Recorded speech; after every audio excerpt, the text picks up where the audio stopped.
El siglo XX se inició con una enorme fe en el progreso. Los avances de la técnica y de la ciencia permitían soñar nuevas e inacabables conquistas del hombre. ¿Qué no sería posible si ya se había inventado el telégrafo, el teléfono y el alumbrado público? Hasta el ferrocarril parecía quedar atrás, ahora que se empezaba a usar el automóvil. Algunos incluso intentaban cruzar los aires, emprendiendo el vuelo.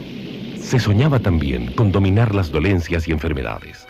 Así las píldoras de Foster para los riñones prometían su eficacia frente a la postración nerviosa y el mal humor en los días de hastío, de nerviosidad y de angustia. Las píldoras rosadas del Dr. Williams solucionaban los males del estómago, el reumatismo, las erupciones cutáneas, la anemia, el insomnio, las neuralgias, nerviosidades, jaqueca y hasta las consecuencias de las imprudencias de la juventud. Para el estreñimiento crónico se ofrecían las píldoras Brandreth. A las señoras se les recomendaban las pilules orientales para el desarrollo y endurecimiento de los pechos.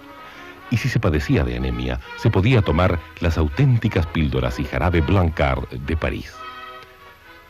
Si venía de París, se podría confiar en él, pues allá, en Europa, en Francia y en Inglaterra especialmente, estaba la cuna del progreso. Ser moderno era ser europeo. Nosotros los chilenos éramos modernos. Éramos europeos en América. Así lo sentía la élite, que en sus costumbres cotidianas y como clase política buscaba asemejarse a la nobleza y alta burguesía europea. Para mantener esa semejanza, llevaba una vida lujosa, frívola y derrochadora. El dinero era un instrumento para mantener ese estilo de vida. Lo obtenía de la posesión de la tierra, del ejercicio exitoso de la profesión de abogado y sobre todo de la minería, la banca y el comercio. En caso de que escaseara, se recurría al crédito, pues lo que no era posible era bajar el nivel de gastos. Las familias más pudientes viajaban a Europa, donde se ponían al día en materia de modas y estilos de vida. La élite no solo monopolizaba el poder económico, la política también era en Chile un asunto exclusivamente de caballeros. Para la clase dirigente de comienzos de siglo, la política no era un campo de pasiones, sino más bien un espacio lúdico.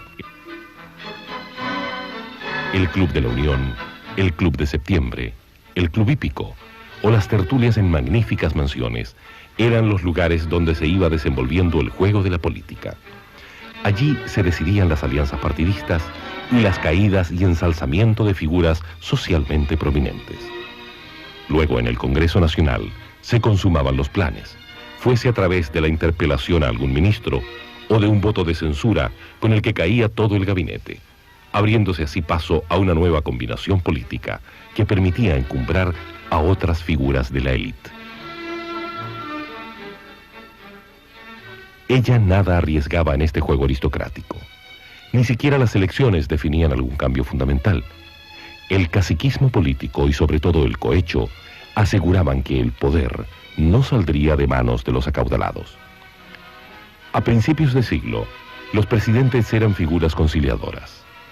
Para demostrar su respeto al régimen parlamentario, dejaban que la iniciativa política la tuviesen los partidos representados en el Congreso.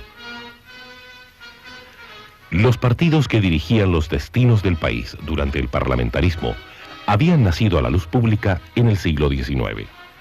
Radicales y conservadores continuaban enemistándose a causa de la mayor o menor influencia que pudiese tener la Iglesia Católica en la sociedad chilena. Por su parte, los diferentes grupos liberales, junto a los nacionales, inclinaban la balanza del poder según si se aliaban con radicales o conservadores. También existía un pequeño partido demócrata que agrupaba a artesanos, al que no le quedaba otra alternativa que sumarse a una u otra combinación política. Los mismos hombres de la clase alta, vinculados por lazos de parentesco y lazos sociales, formaban los distintos partidos. Entre estos no había, pues, diferencias ideológicas, aparte de la pugna laico-religiosa. Uno de los temas más debatidos del periodo, el de la conversión metálica, contaba con adherentes en cada uno de los partidos. El problema de la conversión metálica dividió a la élite en oreros y papeleros.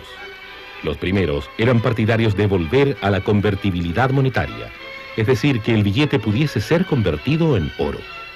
Los papeleros pensaban lo contrario. En ello estaban involucrados poderosos intereses. Los grandes deudores, que eran parte de la élite, se beneficiaban de esta devaluación monetaria, porque junto con el peso también sus deudas perdían valor.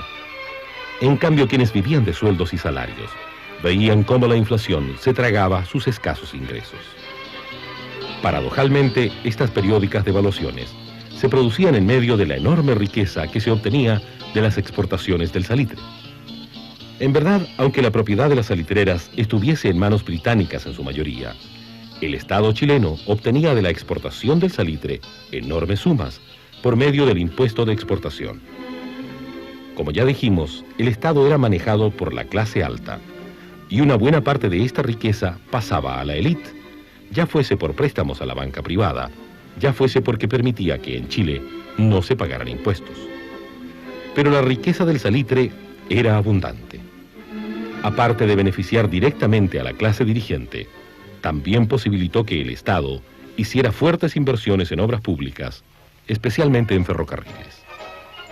Así, en 1914, el ferrocarril se extendía de norte a sur, desde Iquique hasta Puerto Montt, y numerosos ramales conectaban a los pueblos del interior con esta red troncal.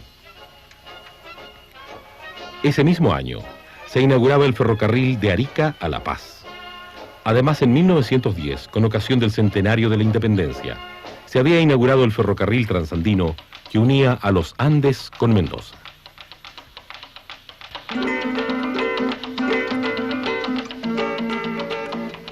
El Estado hizo también fuertes inversiones en puertos, caminos, instalaciones de agua potable, hospitales y escuelas. La educación pública fue uno de los rubros más beneficiados con la riqueza salitrera.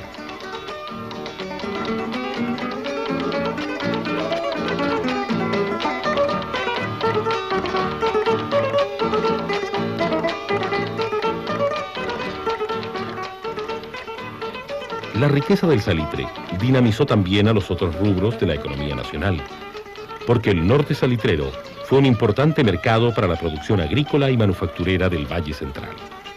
En efecto, a principios de siglo había en Chile industrias procesadoras de alimentos, enlatadoras, cervecerías y hasta refinería de azúcar. También se producían fósforos, cemento y papel.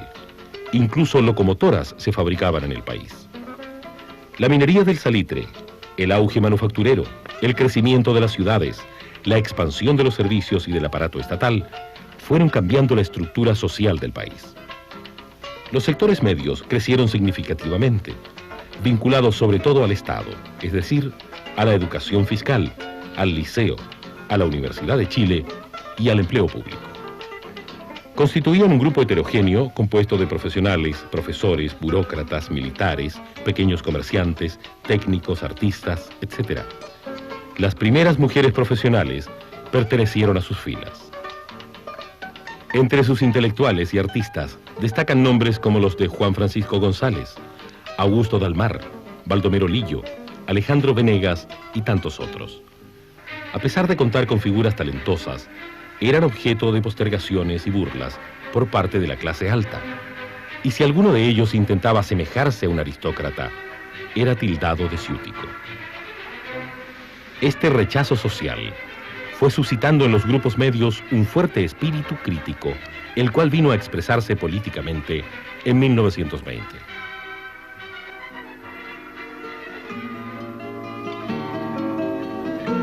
En los campos, la vida de inquilinos y peones, aislada del mundo urbano, era muy semejante a la de la época colonial. En cambio, los obreros de las salitreras, de los puertos, minas y ciudades, formaron un proletariado semejante al de los países industrializados. Tanto en Europa como en Estados Unidos, la miseria de las masas fue un rasgo característico de las sociedades industriales hasta la Primera Guerra Mundial. La jornada laboral llegaba a las 12 horas diarias. Las condiciones de vida en los barrios obreros eran catastróficas. Con escaso éxito, los obreros sindicalizados intentaban mejorar sus condiciones laborales y salariales por medio de huelgas. Estas eran reprimidas con el ejército, incluso en los países más avanzados como Francia e Inglaterra. En Chile sucedía algo semejante. En Santiago los obreros vivían hacinados en conventillos. Estos consistían en una hilera de piezas sin ventanas que daban a una callejuela donde las mujeres lavaban y cocinaban. No tenían ni agua potable ni alcantarillado. Las epidemias de cólera, tifus y viruela cobraban numerosas víctimas, especialmente entre los niños. Para colmo de males, el arriendo de la pieza del conventillo era carísimo, pues costaba casi la totalidad del salario de 2 pesos diarios de un obrero no calificado. En el Salitre, los salarios eran de 5 a 6 pesos diarios, y eso atraía a los trabajadores hacia el Norte Grande.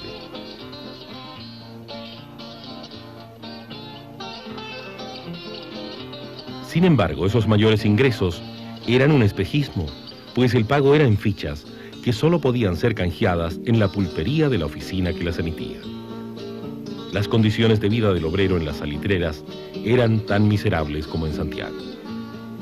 Las viviendas eran de material ligero, que no protegía de las inclemencias del clima desértico, con días muy calurosos y noches heladas. Las condiciones higiénicas también dejaban mucho que desear. Se trabajaba 12 a 14 horas diarias, sin descanso dominical, hasta 1907, cuando este se hizo obligatorio. Las condiciones de trabajo eran muy riesgosas y no eran inusuales los accidentes mortales en los cachuchos hirvientes. Los trabajadores en Chile, a comienzos del siglo, no tenían protección jurídica. Las relaciones laborales se regulaban de mutuo acuerdo entre obreros y patrones, y esto generó muchos abusos. Esto llevó a los obreros a crear organizaciones de protección y de lucha. Las primeras de ellas fueron las mutuales, que agruparon a artesanos desde mediados del siglo XIX. Buscaban el mejoramiento material e intelectual del obrero en base a la ayuda mutua. Las mancomunales, surgidas a principios del siglo XX, aspiraban en cambio a la sustitución del sistema social y económico imperante. Tuvieron arraigo en las salitreras y puertos del norte. Por otra parte, los anarquistas se organizaron en las sociedades de resistencia, las que creían en la acción directa del boicot y el sabotaje como método de lucha. Desde fines del siglo XIX, los obreros urbanos, portuarios, ferrocarrileros, de las minas del carbón y del salitre, presionaron por mejores condiciones materiales a través de huelgas.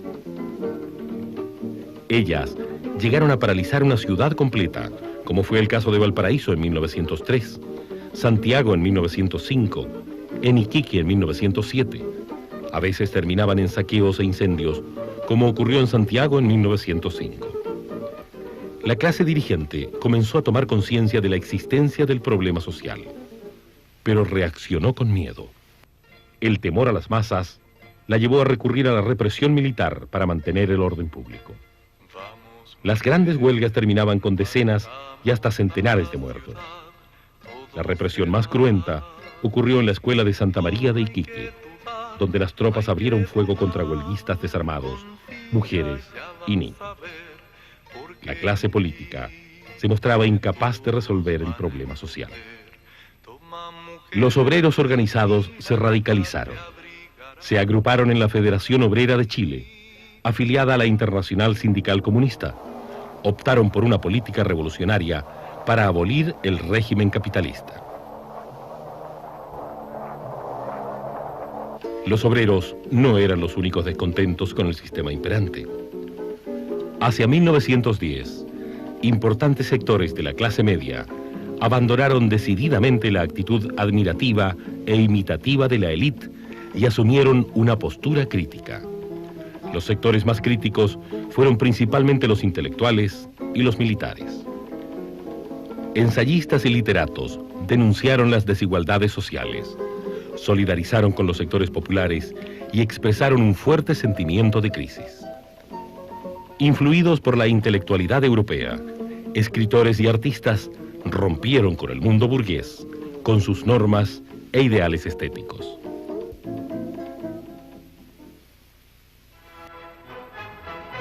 Los militares, que eran también de extracción social media, comenzaron a hacer sentir su descontento. Incluso formaron grupos secretos para luchar por sus reivindicaciones profesionales, que iban desde sus bajos sueldos hasta la ausencia de normas para retiros y ascensos. Les molestaba profundamente que las influencias políticas se hicieran sentir en la carrera militar. La Ley de Servicio Militar Obligatorio de 1900 los puso en contacto con el campesinado pobre y analfabeto. Ello contribuyó a definir su mentalidad e ideología. De allí que los militares fueran críticos del parlamentarismo, que no resolvía los problemas más acuciantes, como el problema social y la desvalorización monetaria. Sin duda, hacia 1920, Chile vivía el agotamiento de un sistema político y de un estilo de vida que se mostraban inadecuados para enfrentar los desafíos de los nuevos tiempos.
El cielito lindo se cantó más que el himno nacional.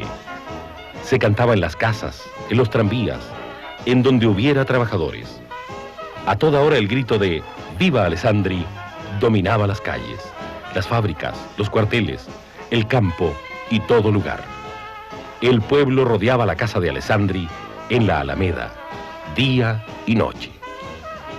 Arturo Alessandri, el león de Tarapacá, había roto el estilo ensalonado de los notables del parlamentarismo, despertando el fervor del pueblo, de su querida chusma, con su oratoria vibrante. Su palabra electrizaba también a los jóvenes, a las mujeres, a los empleados, en fin, a una clase media que lo levantaba como símbolo de sus aspiraciones de ascenso y bienestar.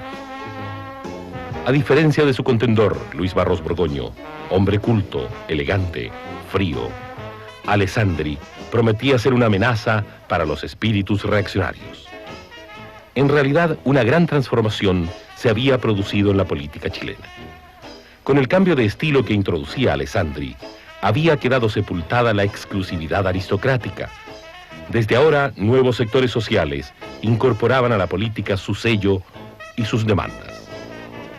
Sin embargo, la actividad política seguiría empantanada. Tal como antes, los problemas más acuciantes quedaban sin resolverse.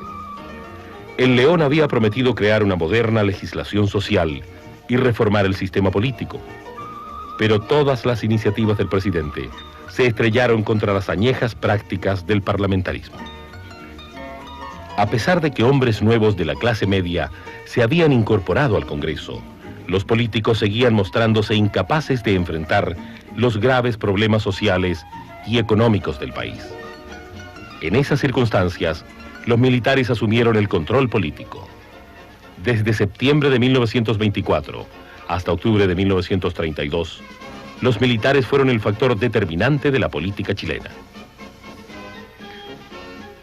En un comienzo, las demandas de los uniformados coincidieron con las aspiraciones de Alessandri. Así, bajo presión militar, el Congreso demoró solo 3 días en aprobar la legislación social que incorporaba el derecho a la sindicalización y a la huelga, la obligatoriedad del contrato de trabajo, la creación de tribunales de conciliación y arbitraje, el seguro obligatorio y la indemnización por accidentes del trabajo, entre otras disposiciones. También con el apoyo de la oficialidad, Alessandri logró el anhelado cambio de régimen político, poniendo fin al ya estéril parlamentarismo. Para ello, fue necesario redactar una nueva constitución, conocida como la Constitución de 1925, la que además de fortalecer al Ejecutivo, estableció la separación de la Iglesia y del Estado. Pero muy pronto el entendimiento del ejército con el presidente se rompería. El conflicto entre civiles y militares por el control del poder político se expresó en el choque entre dos fuertes personalidades carismáticas, Arturo Alessandri y Carlos Ibáñez. Hacia 1925, Ibáñez era coronel y ministro de guerra. Era el líder indiscutido de los militares. Al chocar con Ibáñez, Alessandri no tuvo otra alternativa que renunciar a la presidencia. Carlos Ibáñez pasó a controlar el gobierno, primero como ministro de Guerra y del Interior, y luego desde 1927 como presidente de la República. Durante todo ese tiempo gobernó dictatorialmente. Hubo detenciones, relegaciones, deportaciones, exilio y limitaciones a la libertad de prensa. Estas medidas afectaron a comunistas y dirigentes obreros, así como a connotados políticos de la élite. Entre otros, fueron deportados Arturo Alessandri, Agustín Edwards, dueño del Mercurio, diputados, senadores, ministros de corte y militares. Sin embargo, en todos los partidos había admiradores de Ibáñez, aunque éste persiguiera a algunos de los políticos más respetados. Aparte de sus condiciones de líder carismático, Ibáñez concitaba apoyo porque el país vivía un periodo de prosperidad y porque su gobierno llevó a cabo importantes reformas que modernizaron el Estado y la estructura económica. En efecto, bajo su conducción, el Estado se amplió y asumió nuevas atribuciones económicas y sociales. Nuevos organismos fiscales fueron creados para dar facilidades crediticias a las distintas ramas de la producción. Por primera vez, el Estado encabezó un proceso de industrialización y asumió directamente un rol empresarial. De esta época, por ejemplo, fue la creación del LAN y de FAMAE. La ampliación del aparato estatal obligó a emprender una tarea de racionalización de la administración pública. De allí que se crearan organismos como la Contraloría General de la República y la Tesorería General de la República. La racionalización de la acción estatal se expresó también en la creación del Cuerpo de Carabineros, que reemplazó a las ineficientes policías rurales, dominadas por los caciques locales, y en la creación de la Fuerza Aérea de Chile. Esta ampliación de las atribuciones estatales fue posible porque se vivía un periodo de prosperidad en Chile y en todo el mundo. De hecho, al país llegaron abundantes créditos norteamericanos. Era esta una época en que Estados Unidos se levantaba como una gran potencia mundial y su influencia en América Latina casi no tenía rivales. Por eso, no solo dinero llegaba desde el país del norte. El estilo de vida y los valores de los norteamericanos comenzaron a penetrar en la sociedad chilena, especialmente a través del cine. Las mujeres se acortaron los vestidos y desterraron las mantillas al fondo de los baúles, iniciando así de a poco un proceso de creciente autonomía. Se puso de moda veranear en balnearios y practicar deportes tales como la natación, el ciclismo y el tenis. Los últimos años de la década del 20 eran años alegres y prósperos. Una ola de optimismo contagiaba a los hombres de negocios en todo el mundo. Los valores de la bolsa de Nueva York subían semana a semana a un ritmo vertiginoso. Sin embargo, repentinamente vino el colapso y en octubre de 1929 estalló la crisis. La caída de la bolsa de Nueva York fue seguida de un pánico financiero, de quiebras bancarias, de paralización de industrias. La producción y los precios bajaron drásticamente y la cesantía alcanzó niveles dramáticos. La crisis se extendió rápidamente de Estados Unidos a Europa y luego a todo el mundo. Ninguna crisis anterior de la economía mundial había sido tan profunda y universal. A América Latina dejaron de llegar los préstamos y las inversiones norteamericanas, y el continente sufrió los efectos de la crisis. Entre 1929 y 1932, el valor total de nuestra producción de salitre cayó en un 95%. Los créditos externos disminuyeron de 682 millones en 1930 a 54 millones en 1931, a 22 millones en 1932, a cero en 1933. La caída de las exportaciones y la disminución de los créditos produjeron un fuerte déficit fiscal. Los precios bajaron drásticamente. Declinó la actividad minera, agrícola e industrial y se frenó la construcción. La cesantía golpeó duramente a obreros y empleados. Desde los distritos mineros del norte, los cesantes emigraron hacia el sur en busca de trabajo. Algunos volvieron a los campos, pero la mayoría llegó a Santiago, que carecía de la más mínima infraestructura para recibirlos. Las epidemias, el hambre, la calle para albergarse, era la realidad de los cesantes en la capital. El déficit fiscal obligó a reducir el gasto público, a suprimir empleos y a aumentar las contribuciones. La crisis económica provocó la caída de Ibáñez. La ciudadanía expresó su malestar en manifestaciones contra el gobierno. Los estudiantes ocuparon la casa central de la Universidad de Chile. Los médicos se declararon en huelga. Solidarizaron con ellos ingenieros y profesores. Las manifestaciones callejeras cobraron 12 muertos en Santiago. Ibáñez solo podía continuar gobernando si reprimía con dureza. Prefirió entregar el mando al presidente del Senado. Era fines de julio de 1931. Se llamó a elecciones presidenciales, en las cuales salió elegido Juan Esteban Montero, quien no fue capaz de contener los movimientos insurreccionales que continuaban al interior de las Fuerzas Armadas. Estos culminaron el 4 de junio de 1932, cuando un golpe de Estado instauró la República Socialista. La primera Junta de Gobierno de la República Socialista tomó medidas populares, tales como dar alimentación gratuita diariamente a cesantes e indigentes. Pero a los pocos días, también fue víctima de un golpe de Estado. Desde entonces hasta septiembre, la República Socialista fue dominada por elementos ibañistas. Esta nueva etapa fue fuertemente represiva. Se declaró estado de sitio, se estableció toque de queda y censura a las radios. Se aplicó la ley marcial. Se intentó resolver la crisis económica acentuando la intervención estatal. Pero el deterioro económico continuaba y el descontento ciudadano se hizo sentir a pesar de la represión. Nuevas sublevaciones militares dieron por tierra con la República Socialista.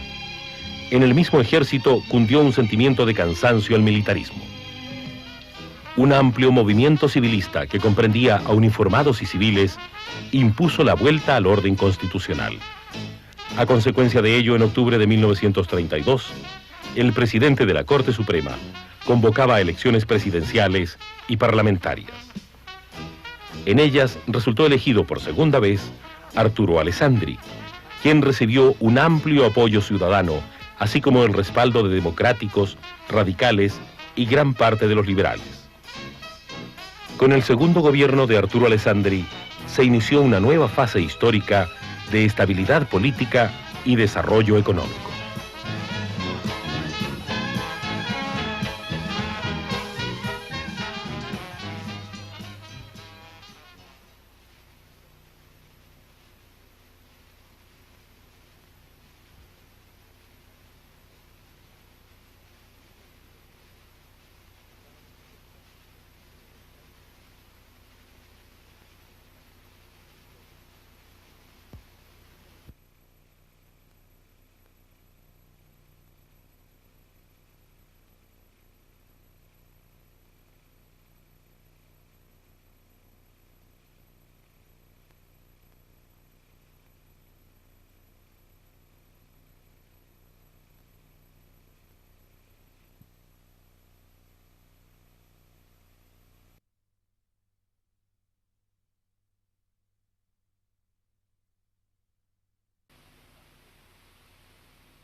En las décadas del 30 y del 40 de nuestro siglo, la humanidad vivió uno de los períodos más dramáticos de su historia.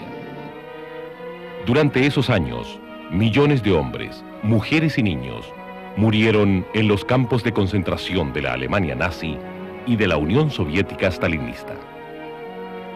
En los campos de batalla y en las ciudades de Europa, los hombres se trenzaron con armas cada día más sofisticadas, en una lucha a muerte donde se jugaba el destino del mundo. Y hasta la potencialidad de la ciencia puesta al servicio de la guerra quedó demostrada en todo su dramatismo, cuando se tiró la primera bomba atómica en la ciudad japonesa de Hiroshima.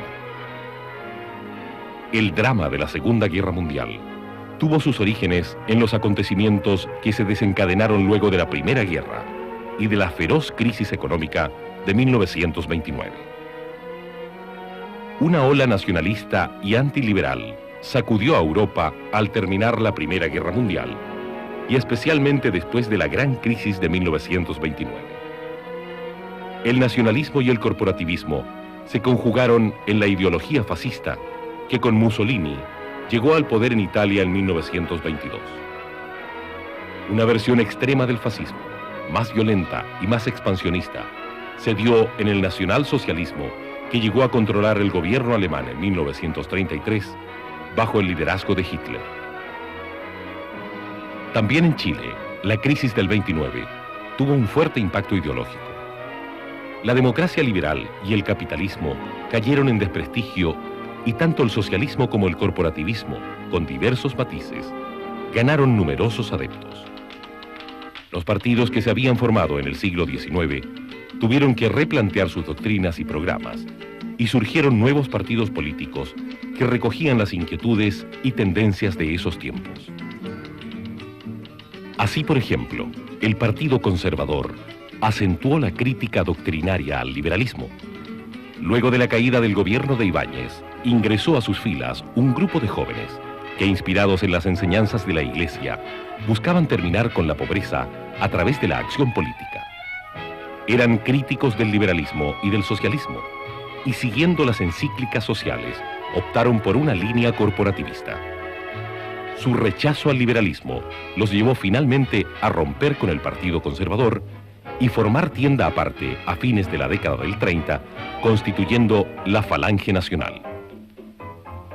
En los sectores populares, el Partido Demócrata fue desplazado por los nuevos partidos socialista y comunista. El Partido Socialista se formó en 1933, reuniendo a hombres de diversas corrientes ideológicas. Entre los fundadores del Partido Socialista había masones, socialdemócratas, marxistas, anarquistas. Pero sin duda, los hombres más influyentes eran aquellos que habían actuado en la primera etapa de la República Socialista. Desde sus inicios, se definió como Partido de los Trabajadores, abriéndose así a los sectores medios. Sus conflictos con el Partido Comunista fueron constantes hasta fines de los años 50. El Partido Comunista se creó en 1922 cuando el Partido Obrero Socialista se unió a la Tercera Internacional.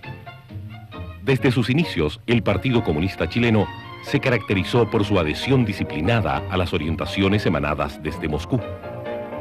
Ello significó que hasta mediados de la década del 30 adoptó una postura revolucionaria, considerándose la vanguardia única del proletariado, lo que le valió enfrentarse con el Partido Socialista en los sindicatos y en las calles.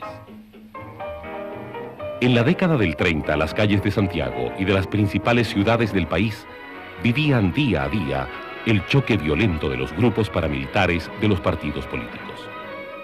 Socialistas se enfrentaban con comunistas, y ambos con las brigadas del Movimiento Nacional Socialista, y tanto estos como aquellos con las milicias republicanas, que se habían creado clandestinamente durante la República Socialista para defender el orden constitucional.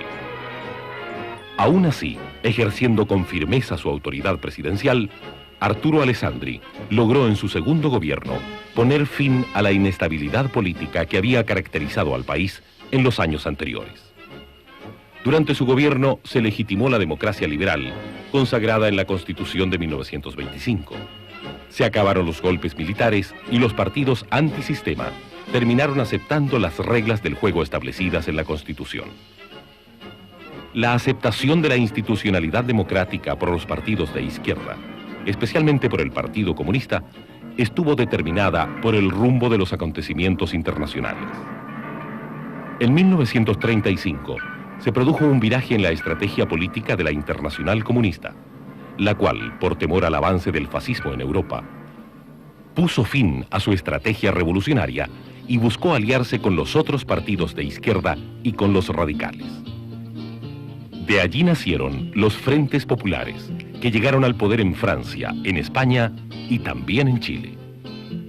En nuestro país, el Frente Popular fue una combinación política que reunió a comunistas, socialistas y radicales, además de una fracción del Partido Demócrata. La alianza de la izquierda con los radicales fue posible en la medida en que estos se distanciaron del gobierno de Alessandri, que habían contribuido a elegir. Los mayores problemas entre Alessandri y los radicales se produjeron por el ejercicio autoritario del poder presidencial y también a causa de Gustavo Ross, ministro de Hacienda, quien para la derecha era el mago de las finanzas y para la izquierda el ministro del hambre. El gran acierto de Ross fue haber logrado sacar al país de la crisis económica que lo tenía postrado. A fines de 1934 se había acabado la depresión y por tanto la cesantía. A ello contribuyó la reactivación de las salitreras y las obras públicas emprendidas. En esa época se construyó el barrio cívico en torno a la Moneda, el Estadio Nacional, la Escuela de Derecho de la Universidad de Chile, así como numerosas escuelas, obras de regadío y de comunicaciones. Sin embargo, para el éxito de la política económica, Ross creyó necesario reprimir las huelgas y mantener estrictamente el orden público. Fueron sus métodos autoritarios, tanto como su distancia aristocrática, lo que lo enemistó de los radicales. Así llegó el año 38, año de campaña presidencial. En la elección se enfrentaron Gustavo Ross, apoyado por liberales y conservadores, y Pedro Aguirre Cerda, abanderado del Frente Popular. Muchos vivieron esta campaña como una lucha entre la civilización cristiana y el comunismo. Para otros, en cambio, era el enfrentamiento entre la democracia y el fascismo. Si Ross era visto por sus adversarios como el dictador fascista, Aguirre Cerda encarnaba para la derecha el peligro del comunismo y de la persecución a la Iglesia. Es que en la imagen de casi todos estaba la guerra civil que entonces sufría España, y se pensaba que en Chile se reviviría la historia de la península. Sin embargo, el triunfo electoral de Pedro Aguirre Cerda no dio origen ni a persecuciones a la Iglesia, ni mucho menos a una guerra civil. Muy por el contrario, comenzaba una etapa en que la política chilena se caracterizó por el acuerdo y la conciliación. Con el Frente Popular en la Moneda, se iniciaba un período de 14 años de gobiernos de centro-izquierda dirigidos por mandatarios del Partido Radical, cuyo origen social era de clase media. Los tres presidentes radicales, Pedro Aguirre Cerda, Juan Antonio Ríos y Gabriel González Videla, provenían de familias provincianas. Efectivamente, en las décadas del 30 y del 40, el ascenso de la clase media llegó a su culminación. No solo los presidentes provinieron de ella, también hombres de esta extracción social llegaron a posiciones de poder en la banca, la industria y el comercio, donde se vincularon a la élite tradicional. Además, la cultura en aquellos años contó entre sus principales creadores a hombres y mujeres de clase media, como por ejemplo Gabriela Mistral, Premio Nobel de Literatura en 1945, y Pablo Neruda, que por entonces escribía Residencia en la Tierra y El Canto General. La más importante realización de los gobiernos radicales fue la Corfo, creada en 1939 para reconstruir el país luego del terrible terremoto de Chillán. Con ella, el Estado consolidó el rol empresarial que venía desempeñando desde los años 20. Desde esos años, y especialmente como una reacción frente a la crisis del 29, se acentuó en todo el mundo la intervención estatal en la economía, destinada a desligar el desarrollo nacional de las fluctuaciones del comercio exterior. América Latina enfrentó sus problemas de déficit en la balanza de pagos, promoviendo una industrialización sustitutiva de las importaciones. Esta misma política se implementó en Chile y con la Corfo recibió un impulso gigantesco. Con préstamos del gobierno norteamericano se creó primero Endesa, que permitió a la industria y a la ciudadanía disponer de abundante energía eléctrica. La necesidad de contar con una industria siderúrgica para sostener el impulso manufacturero del país hizo que la Corfo, junto a capitalistas privados, se embarcara en la aventura de crear la CAP. ENAP respondió a la necesidad de descubrir y explotar nuestros propios yacimientos petrolíferos. En el área agroindustrial, la Corfo creó la Industria Azucarera Nacional y ANSA para producir azúcar en base a remolacha, que el clima chileno permitía cultivar. Además de dar vida a estas grandes empresas que el capital privado por sí solo no habría podido financiar, la Corfo dio un gran apoyo crediticio y técnico a las industrias chilenas en manos del sector privado y creó numerosas empresas mixtas. De modo que entre la Corfo y los empresarios hubo un cordial entendimiento. Los obreros sindicalizados apoyaron también activamente las políticas de industrialización. En este periodo el sindicalismo tuvo un fuerte desarrollo. La organización sindical se agrupó en la Confederación de Trabajadores de Chile, dominada por socialistas y comunistas. Ambos partidos consideraban que para el movimiento obrero era preferible apoyar a los gobiernos de centro-izquierda que luchar por demandas que el sistema no podía satisfacer. En general, las demandas obreras se circunscribieron a una defensa salarial frente a la inflación. El Partido Comunista intentó también organizar sindicatos campesinos, pero la derecha, junto a los terratenientes radicales, lograron evitar que se formaran sindicatos en los campos. El gobierno de Aguirre Cerda cedió a sus presiones y los partidos de izquierda aceptaron esta limitación para poder consolidar el proceso de industrialización. Primó el acuerdo político por sobre la confrontación social. Durante los gobiernos radicales, primó un estilo político conciliador.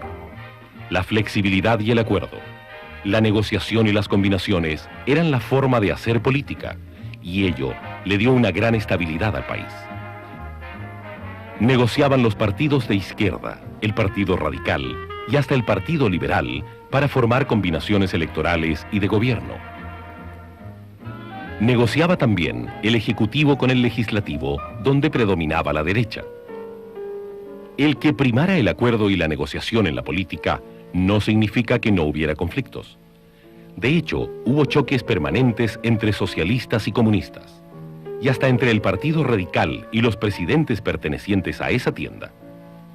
El Partido Socialista sufrió serias escisiones en este periodo. El conflicto político se agudizó en la posguerra, cuando la política internacional quedó definida por la existencia de dos potencias en pugna, Estados Unidos y la Unión Soviética. Ningún otro Estado les hacía contrapeso. Su lucha por el predominio mundial se mezclaba con la lucha ideológica, lo que hacía que el choque entre las dos potencias alcanzara graves dimensiones. Solo el temor a la bomba atómica evitó una nueva conflagración mundial. Aunque la tensión era continua, por lo que se llamó a este período Guerra Fría. América Latina quedó entonces alineada junto a los Estados Unidos en una cruzada anticomunista. Era esa la situación internacional cuando Gabriel González Videla fue elegido presidente con el apoyo de su partido, el Radical, y del Partido Comunista. Al poco tiempo, sin embargo, la agitación sindical promovida por los comunistas y su creciente poder en la administración pública, más consideraciones de política interna y externa, hicieron que González Videla decidiera excluir a los comunistas de los cargos ministeriales. Estos respondieron promoviendo huelgas en áreas claves de la economía, como el carbón. La reacción gubernamental fue drástica. Se detuvo a dirigentes sindicales, se rompió relaciones diplomáticas con la Unión Soviética y finalmente el gobierno sometió al Congreso una ley de defensa permanente de la democracia, la que al ser aprobada puso al Partido Comunista en la ilegalidad y eliminó de los registros electorales a sus militantes. A pesar de ello, el Partido Comunista siguió actuando dentro de las reglas del juego político. Pero la ley anticomunista produjo un quiebre en los partidos conservador, radical y socialista, y contribuyó a que proliferaran un sinnúmero de partidos menores. Pocos meses antes, González Videla había asegurado que nada ni nadie lograría distanciarlo de sus aliados comunistas. Así, no es raro que la ley de defensa de la democracia trajera consigo un enorme desprestigio de los radicales y también del estilo político que les era tan propio, aquel de la negociación y el acuerdo. La transacción política apareció ante la opinión pública como simple componenda, y surgieron fuertes críticas al uso de la administración pública como fuente de empleo para los partidarios del gobierno. Los partidos parecían no ser capaces de resolver los problemas más acuciantes del país. A la crisis política se sumaba la crisis económica, que a comienzo de los años 50 se expresaba en una inflación incontenible, y la crisis social, hecha patente en la aparición de las primeras poblaciones marginales en los alrededores de Santiago. El modelo de la industrialización sustitutiva comenzaba a mostrar sus limitaciones. El país no había logrado superar su vulnerabilidad frente al comercio exterior. La disponibilidad de divisas del país dependía de las exportaciones de cobre, cuya producción estaba en manos de grandes compañías norteamericanas. Ello nos volvía extremadamente vulnerables, no solo frente a las fluctuaciones de los mercados internacionales, sino también frente a las políticas de las mismas compañías y aún del gobierno norteamericano, el cual, por ejemplo, durante la Segunda Guerra Mundial, fijó al cobre chileno un precio bajo el nivel internacional. Del ingreso de divisas provenientes de la exportación de cobre dependía nuestro abastecimiento de materias primas, combustibles e insumos para la industria nacional. A ello se agregaba la creciente necesidad de importar alimentos, pues la agricultura nacional era cada vez menos capaz de abastecer la demanda de la población urbana. La industria, por su parte, no lograba modernizarse para poder exportar su producción. Todos estos problemas de la economía se manifestaban en una inflación creciente. Esta, a su vez, generaba olas de huelgas en demandas de alzas salariales. El desencanto ciudadano se extendió hacia amplios sectores sociales. La mirada de muchos chilenos se dirigió hacia otros caminos para enfrentar sus problemas económicos, políticos y sociales. Y se detuvo en un antiguo mito salvador, el del hombre austero y autoritario, en Carlos Ibáñez del Campo.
En la segunda mitad del siglo, Chile se fue volviendo cada vez más complejo, con una población que aumentaba vertiginosamente y que se volvía crecientemente urbana y cada vez más joven.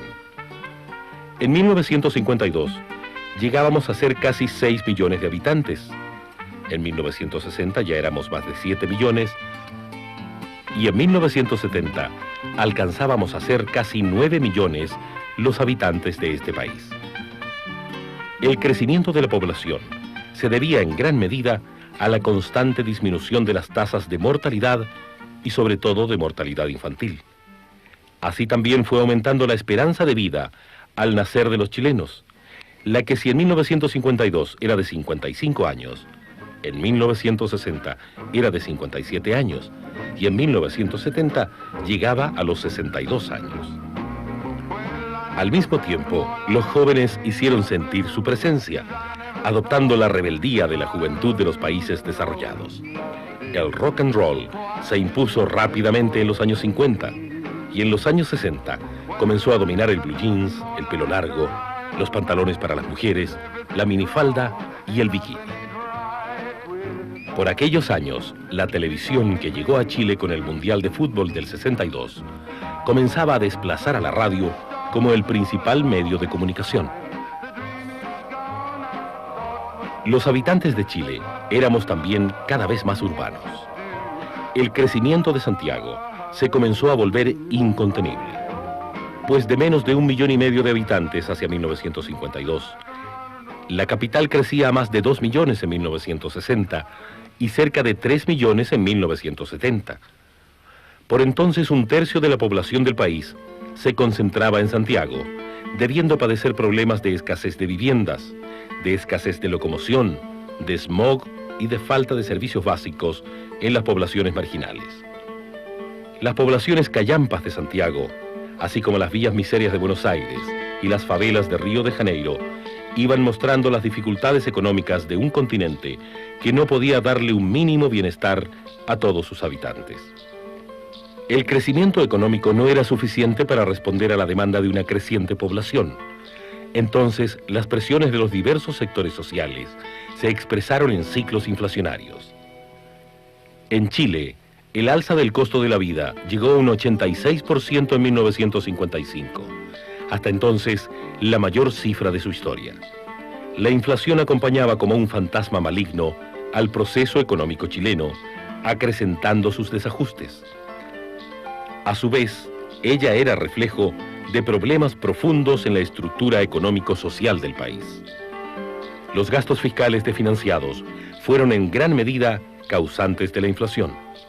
Los ingresos del fisco dependían sobre todo de la exportación de cobre a Estados Unidos, siendo muy vulnerables a las variaciones de su precio. Por otra parte, era muy difícil disminuir el gasto público. Otra fuente inflacionaria era la escasez de alimentos. A pesar de que el país podría haber abastecido a toda su población, cada vez era necesario importar más alimentos, gastándose en ello las escasas divisas de que se disponía. Según los técnicos, la baja producción agrícola se explicaba en gran medida porque grandes propietarios tenían más tierra que su capacidad para explotarla, y pequeños propietarios tenían menos tierra de la necesaria para una buena explotación. Por eso, cada vez eran más los que postulaban la necesidad de que se hiciera una reforma agraria.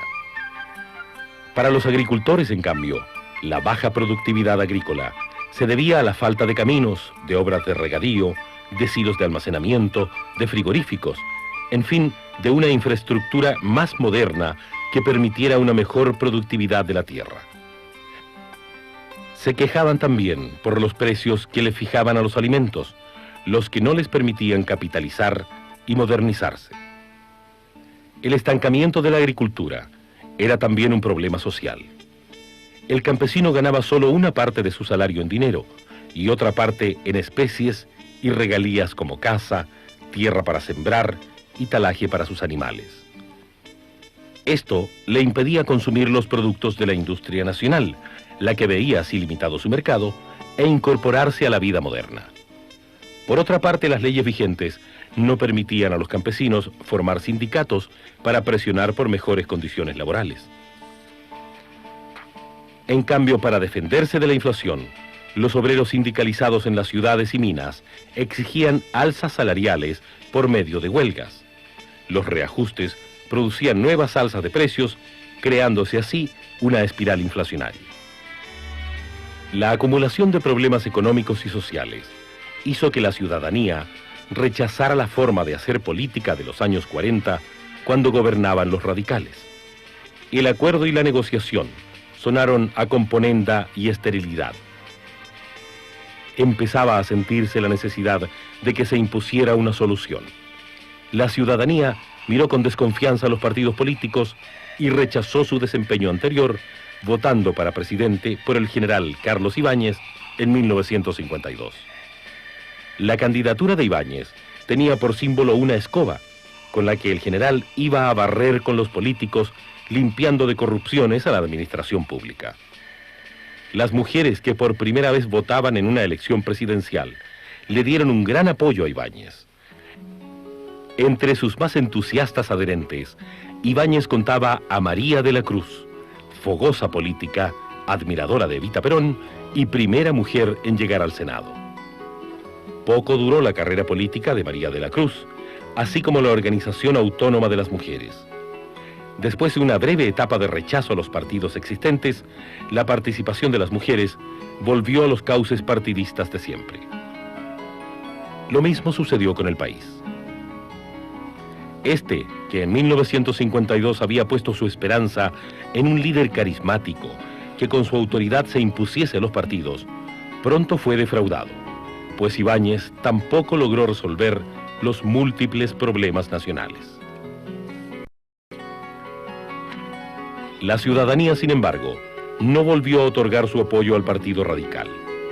En los años 60, este sería reemplazado como centro político por un partido nuevo que inauguraba un nuevo estilo, el Partido Demócrata Cristiano, creado en 1957 de la fusión de la Falange Nacional con los conservadores social-cristianos. Ideológicamente, era la expresión de un catolicismo renovado, sensibilizado frente a los problemas sociales, que contaba con sólidas raíces en el país, gracias a figuras como el padre Alberto Hurtado, el cardenal José María Caro y el obispo Manuel Larraín. La democracia cristiana aspiraba a realizar cambios globales en la estructura económico-social del país, siendo el régimen democrático.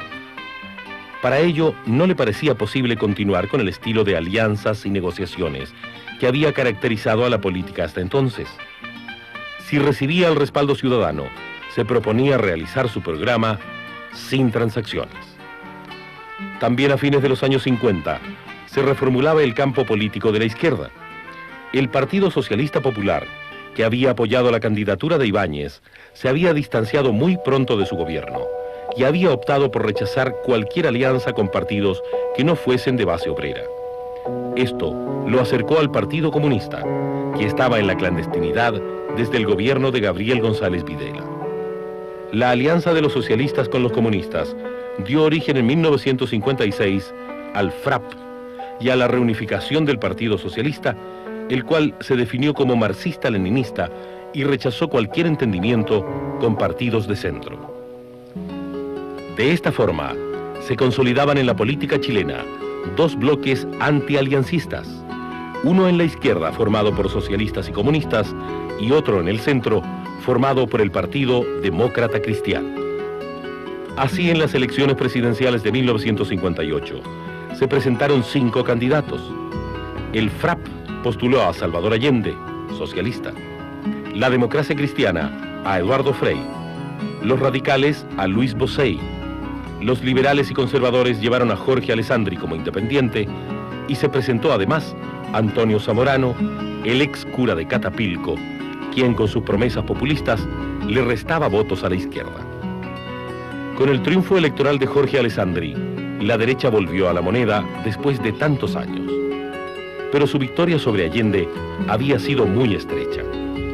La derogación de la Ley de Defensa Permanente de la Democracia, que proscribía al Partido Comunista, y la reforma electoral que al introducir la cédula única terminaba con el cohecho, habían contribuido a que la votación de la izquierda llegara casi al 30%. Alessandri comenzó a gobernar con un equipo de empresarios desvinculados de los partidos. Su propósito principal era lograr un creciente desarrollo económico, incentivando a la empresa privada y restringiendo la acción del Estado. Para modernizar la industria nacional y hacerla competitiva en los mercados externos, se facilitó la importación de bienes de capital. Pero fue justamente la política cambiaria favorable a las importaciones la que hizo naufragar este programa económico. La escasez de dólares obligó a una brusca devaluación a fines de 1961 y la inflación retomó un ritmo ascendente. Meses antes, en las elecciones parlamentarias de 1961, los partidos de la derecha habían perdido apoyo electoral. Para contar con una mayoría en el Congreso, Alessandri tuvo que llevar a los radicales al gobierno.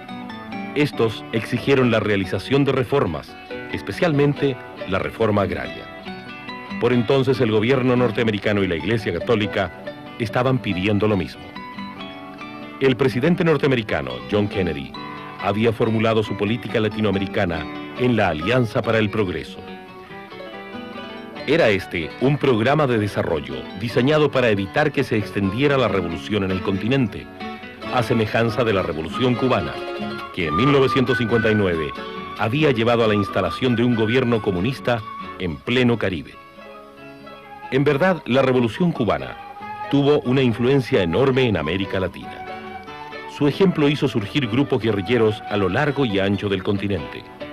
Los partidos de izquierda comenzaron a mirar hacia la vía armada en vez de la vía electoral para llegar al poder. Por su parte, los militares comenzaron a plantearse la cuestión de la guerra interna contra el comunismo. La Alianza para el Progreso contemplaba fuertes inversiones de los Estados Unidos en los países latinoamericanos, los cuales en cambio debían realizar las reformas estructurales necesarias para modernizar la economía y redistribuir la riqueza. Entre estas, tenía especial importancia la reforma agraria. También la Iglesia Católica, especialmente los obispos Manuel Larraín y Raúl Silva Enríquez, comenzaban a insistir en la necesidad de realizar reformas estructurales, entre ellas la reforma agraria. Sus planteamientos se acercaban a los de la democracia cristiana, con cuyos dirigentes los nuevos obispos compartían experiencias conjuntas en la acción católica por allá por los años 30. Pero la Iglesia no solo hablaba de la necesidad de hacer la reforma agraria. Adelantándose a la ley de 1962, el obispado de Talca dividió sus propiedades rurales y las repartió a los campesinos que allí trabajaban. El obispado de Santiago seguiría su ejemplo. Además, la Iglesia apoyó la formación de sindicatos campesinos. Así, con un país que pedía crecientes reformas y que se mostraba insatisfecho con las realizaciones del gobierno de Jorge Alessandri, llegamos a la elección presidencial de 1964. En ella se enfrentaron dos candidatos, Salvador Allende y Eduardo Frei. La derecha, temerosa de un posible triunfo electoral del candidato de la izquierda, decidió dar su apoyo a Frei. El candidato demócrata cristiano había levantado la bandera de la revolución en libertad, que simbolizaba la aspiración de realizar cambios estructurales en democracia y con crecimiento económico. Las principales proposiciones de Frei eran la realización de una reforma agraria en profundidad, la chilenización de la gran minería del cobre, una reforma educacional y un programa de promoción popular que incentivara la organización de los sectores populares. Con la reforma agraria se pretendía aumentar la producción y crear 100.000 nuevos propietarios. Para ello, era necesario dictar una nueva ley y reformar la Constitución para facilitar las expropiaciones. A pesar de la oposición de la derecha, ahora organizada en el Partido Nacional, la nueva legislación fue aprobada por el Congreso en 1967. Desde entonces, las propiedades de más de 80 hectáreas de riego básico fueron expropiables. Poco después se dictaba también una ley de sindicalización campesina, con la cual los 22 sindicatos que hacia 1964 agrupaban a unos 1.500 socios, aumentaron a 500 sindicatos con más de 100.000 campesinos organizados. Con la chilenización del cobre, se quería que el Estado se convirtiera en socio mayoritario en las empresas de la gran minería, se aumentara significativamente la producción y se refinara la mayor parte del cobre en Chile. El gobierno de Frei negoció con las compañías norteamericanas la compra de acciones y se formaron las sociedades mineras mixtas entre estas y el Estado chileno. La reforma educacional aspiraba a incorporar un mayor número de jóvenes al sistema escolar y hacer que la educación fuese más funcional al desarrollo económico. Por eso, se cambiaron los planes y programas. La educación básica se extendió a 8 años y el número de alumnos de la enseñanza media casi se triplicó. La promoción popular era un programa destinado a incrementar la participación ciudadana y mejorar la calidad de vida de los sectores más desposeídos. Se impulsó entonces la formación de juntas de vecinos y de centros de madres, los que quedaron legalizados en 1968, aunque a ello se opusiera la izquierda, que temía que se convirtieran en la base política del Partido Demócrata Cristiano. A pesar de que en el plano económico-social el gobierno estaba alcanzando resultados significativos, en el plano político se vio enfrentado cada vez a mayores dificultades. Dentro del proceso de cambios que estaba viviendo el país, se produjo una verdadera revolución de expectativas, las que se convirtieron en demandas inmediatas, provocando una fuerte agitación social. En los últimos años del gobierno de Frei, se sucedieron huelgas de mineros del cobre, de profesores, de empleados públicos, de funcionarios del Poder Judicial y de estudiantes universitarios, los cuales, siguiendo el ejemplo de los jóvenes parisinos, terminaron dándose las sedes centrales de las principales universidades del país. Hubo también tomas de terrenos por parte de pobladores sin casa. A veces los campesinos, queriendo apurar el proceso de reforma agraria, procedieron a ocupar casas patronales y predios. Algunos terratenientes trataron de impedir la expropiación de sus fondos, incluso recurriendo a la violencia. La reforma agraria cohesionó a la derecha, la cual resurgió con nuevas fuerzas, apoyada por sectores medios que se sentían amenazados por la agitación política y la movilización de las masas. La izquierda se radicalizó. El Partido Socialista proclamaba que la violencia revolucionaria era la única vía para consolidar la revolución socialista. Entre los jóvenes de la Universidad de Concepción nacía el movimiento de izquierda revolucionaria MIR, y con él aparecía la violencia guerrillera. Además, importantes sectores del Partido Demócrata Cristiano comenzaron a exigirle al gobierno que profundizara las reformas que venía realizando. La crisis del partido de gobierno terminó en una ruptura en 1969. Las convulsiones políticas no solo afectaban a los partidos.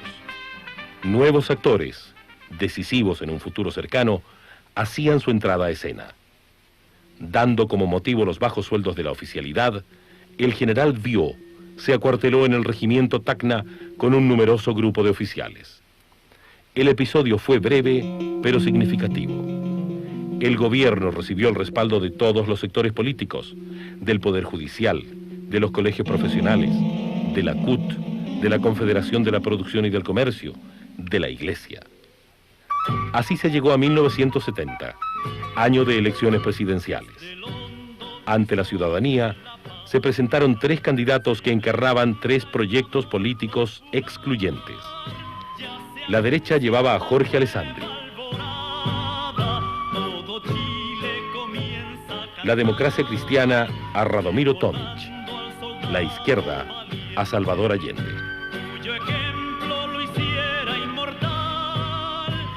Si la campaña electoral fue llena de tensiones, estas se acentuaron luego del estrecho triunfo de Allende. El Congreso Nacional debía elegir entre las 2 primeras mayorías.